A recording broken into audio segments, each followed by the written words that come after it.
hop o'rtoqlar, bitta narsani konkret tushunib olishimiz kerak. Bu loyihada biz shoxini ko'tarib, baqir chaqir qilmasdan, murojaatchilarni saralab, haqiqatan yordamga muhtoj, biz haqiqatan yordam bera oladiganlarimizdan taklif qilishimiz kerak. Farzandingizni otasi turmush o'rtog'ingizmi yoki o'g'limi? Mendan oldin ham 8taga uylangan. Siz 9-inchisiz. Bu dinini o'zgartirib yuboribdi. Xarid kirishnak kerak, menga xarid kirishnak kerak, ayni baqiradi. Bironta dinda bunaqa deyilmagan. Katta ehtimol bilan diniy bo'shliq bo'lgan, o'shani o'rnini qo'ldash maqsadida o'g'lingiz ketib qolgan. O'zbekistondagi eng yaxshi psixologlarni, eng yaxshi huquqshunoslarni tanlab olamiz, o'shalarni taklif qilamiz.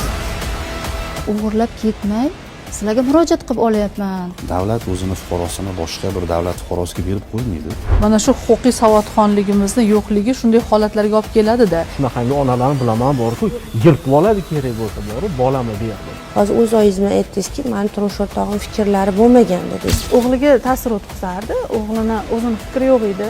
Yo'l bu sizni yo'lingiz. Yo'lda bironta ham toshbala yo'q, ya'ni iz yo'q, aniq maqsad yo'q bu qizda. Nima deb o'ylaysiz? Sobiq turmush o'rtog'ingizning maqsadi nima? Meni baylab qo'ydi, uchastkovoy soat 12larda kelib yechib oldi meni. Turmush o'rtog'ingizni 35 yosh kichkinasiz.